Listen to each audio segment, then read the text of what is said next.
అందరికీ నమస్కారం. ఈ రోజు మనతో ఉన్నారు వేణు శర్మ గారు. మాట్లాడదాం. నమస్తే అండి. శుభం. ఈ మధ్య కాలంలో ఎవరికైనా డబ్బులు ఇచ్చి మనం శత్రువులు అవుతున్నాం. అంటే డబ్బులు అడిగితే శత్రువులు అయిపోతున్నారు. అసలు ఇచ్చిన డబ్బులు వెనక్కి రావడం అనేది అసలు జరగట్లేదు, స్టక్ అయిపోతున్నాయి. ఎవరికైనా మనం హెల్ప్ చేసిన డబ్బులు, మనం ఇచ్చిన డబ్బులు మనకి వెనక్కి తిరిగి రావాలంటే ఏం చేయాలి? అలాగే ఆర్థిక ఇబ్బందులతో ఇబ్బంది పడుతున్న వాళ్ళకి కూడా పరిహారం చెప్పండి. మంచి ప్రశ్న అడిగారమ్మా. దీనికి మళ్ళీ మనం జాతకానికి రిలేటెడ్ వెళ్దాం, ఎందుకంటే మన జాతకం తర్వాత ఏదైనా కూడా ప్రధానమైన జాతకంలో ద్వితీయ స్థానం ధనస్థానం అమ్మ. ఆ ధనస్థానం బలంగా ఉన్నప్పుడు అతను 6 నెలల్లో ఇస్తాన డబ్బులు ఒక వ్యక్తికి ఇచ్చాడు. నేను ఒక వ్యక్తికి 10 రూపాయలు ఇచ్చాను, 6 నెలల్లో వెనక్కి ఇస్తా అన్నాడు.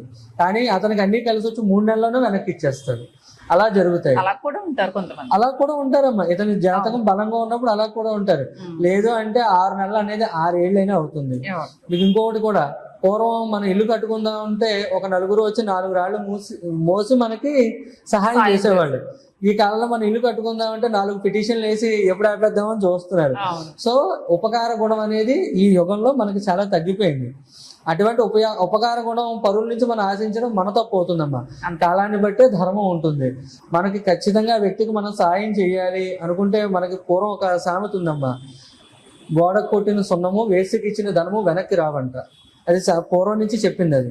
సో వాళ్ళు పెద్దవాళ్ళు ఎంతో ఆలోచించి అది చెప్తారనమాట. ఇప్పుడు గోడకు సున్నం కొడతాం, మనం పీకుదాం అనుకుంటే పెచ్చులు వస్తాయి, సున్నం రాదు కదమ్మా. అదే విధంగా కూడా మనం 10 రూపాయలు ఇచ్చి అది వసూలు చేయడానికి 25 రూపాయలు ఖర్చు పెట్టుకోవాల్సి వస్తుంది. ఈ కాలంలో అటువంటి సమస్యలు అనేది ఎక్కువ ఉంటున్నాయి. ఇంకో రకంగా మనకి వ్యయస్థానం చూసుకోవాలి, అంటే ఖర్చు స్థానం. ఈ ఖర్చు స్థానం బలంగా ఉందనుకోండి అమ్మా, మనకి ఇబ్బందులు అనేవి తగ్గుతాయి. ఆ ఖర్చు స్థానం వ్యయస్థానం బలహీనంగా ఉందనుకోండి అమ్మా, మనం డబ్బులు ఇచ్చి మనం మాటలు పడి బెదిరింపులకు దిగుతారు మన మీద. అంటే నువ్వు నన్ను డబ్బులు అడుగుతున్నావు, నేను నీ పేరు చెప్పుకుని ఫలానా అది చేసేసుకుంటాను, నా కుటుంబానికి ఏమన్నా అయితే నువ్వే కారణం. అటువంటి వాడు ఏమవుతాడు? బలహీనుడైతే భయపడతాడు, ఎందుకు వచ్చిందిరా, ఇంక పోతే పోయాయి, ఇంక నా కర్మ ఇంతే అనుకుంటాడు. బలవంతుడు అనుకోండి, నువ్వు చచ్చినా నా డబ్బులు నాకు కావాల్సిందని వసూలు చేసుకుంటాడు. సో మన జాతకంలో బలమైన గ్రహాలు ఉన్నాయా, బలహీనమైన గ్రహాలు ఉన్నాయా అనేది మనం చూసుకోవాలి. అదే విధంగా వెనక్కి రావాలంటే అని అడిగారు. 99% సహాయం డబ్బు విధంగా చేయకపోవడం మంచిదని నా ఉద్దేశం అమ్మ. కానీ కొన్ని అత్యవసరమైన పరిస్థితుల్లో చెయ్యాలి. ఇప్పుడు మనల్ని నమ్ముకుని కొంతమంది ఉంటారు. ఒక ఎంప్లాయ్ ఉన్నాడు, అతని 10 మంది పనిచేస్తారు. వాళ్ళ ఇంట్లో ఏదో పెళ్లి ఉంది, శుభకార్యం ఉంది, ఏమన్నా 1 లక్ష రూపాయలు అడిగారు. ఇంకెవరిని అడుగుతాడు ఆ వ్యక్తి? అతను ఓనర్నే అడగాలి, బయట వాడిని ఎవరు అడగరు. సో అలాంటప్పుడు ఆ ఓనర్ ఖచ్చితంగా ఉపకారం చెయ్యాలి. కానీ తను 1 లక్ష రూపాయలు అడిగాడు, తన పరిధిని బట్టే చెయ్యాలమ్మా. ఇప్పుడు నా పరిధి అందులో 50,000 అంటే 50,000 చెయ్యాలి. ఈ 1 లక్ష రూపాయలు ఇచ్చి మళ్ళీ వసూలు చేసుకోలేక ఇబ్బంది పడకూడదు. అలా ఉపకారం చేయొచ్చు. లేదు నష్టద్రవ్యం వెనక్కి రావాలి, పోయిన ద్రవ్యం వెనక్కి రావాలంటే దానికి ఉత్తమమైన పరిష్కారం కార్తవీర్యార్జున స్తోత్రం ఉంటుందమ్మా. అలాగే కార్తవీర్యార్జున గాయత్రి మంత్రం, ఈ స్తోత్రం పారాయణ చేయడం. కార్తవీర్యార్జున గుడి ఏమి ఉండదమ్మా. ఆ గుడి కానీ ఆయన ఆరాధనకు సంబంధించిన ఏవి ఉండవు. ఆయన ఫోటో మనకి లభ్యం అవుతుంది. ఆ ఫోటో చిన్నది, మన అరచేయి ఎంత ఉందో అంతవరకు ఆ ఫోటో తీసుకోవడం, ఇంట్లో పెట్టుకోవడం, ఆవనే దీపం పెట్టుకోవడం. మీకు ఇంకా ఓపిక ఉంది అంటే కనుక వరిపిండి బెల్లం కలిపి దీపం చేస్తాం, వరిపిండి దీపాలు అంటాం. అందులో దీపం వెలిగించడం వల్ల ఇంకా సత్కర పరిష్కారం వస్తుంది. అదే విధంగా ఆ దీపం పెట్టుకుని బెల్లం నైవేద్యం పెట్టడం.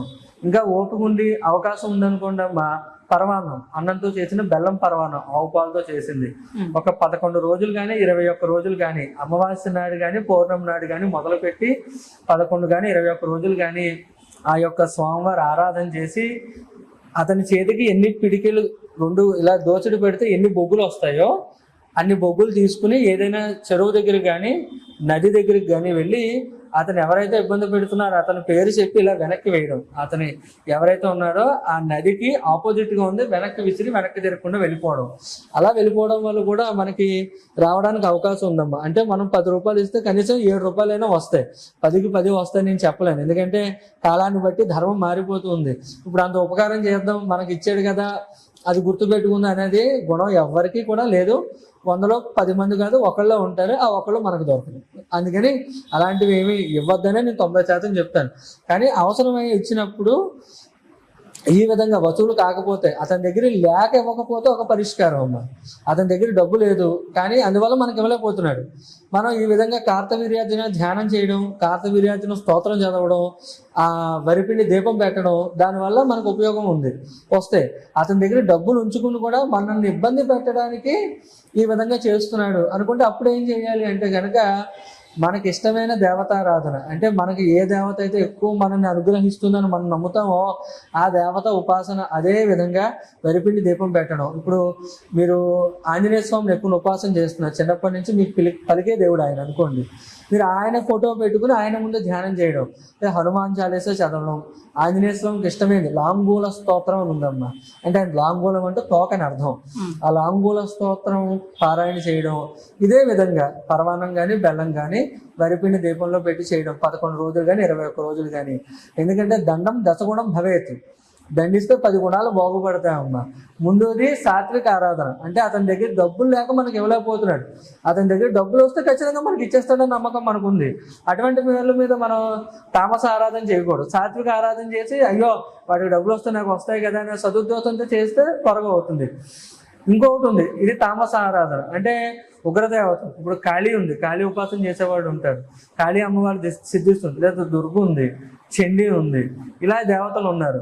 వాళ్ళు నాకు త్వరగా సిద్ధిస్తారు అనుకుంటే ఆ దేవత ఫోటో ఇంట్లో ఉంటే ఇబ్బంది లేదు, లేదా దేవత ఫోటో తెచ్చుకోవడం, ఇదే వరిపిండి దీపం పెట్టడం. పర్వాన ఏ దేవతకైనా అదే ప్రాసెస్ ఉంటుందమ్మా. మంచిగా వసూలు చేసుకోవాలంటే ఇలా చేసుకోవాలి. లేదు వాడికి దెబ్బలు తగలాలి, దండం దశగుణం భవేత్, వాడి గుణాలు మారాలి, నేను ఈ విధంగా చేస్తున్నా, వాడు నాలాగే 10 మందికి కూడా డబ్బులు ఇవ్వాలి, వాళ్ళందరూ కూడా ఇబ్బంది పడకూడదు అంటే 10 మంది గురించి ఆలోచించి చేయాలంటే తామస ఆరాధన చేయడం వల్ల డబ్బులు మనకి త్వరగా రావడానికి అవకాశం ఉంటుందమ్మా. ఓకే, 2 రకాల పరిహారాలు చెప్పారు. ఓకే అండి, నమస్తే. శుభం.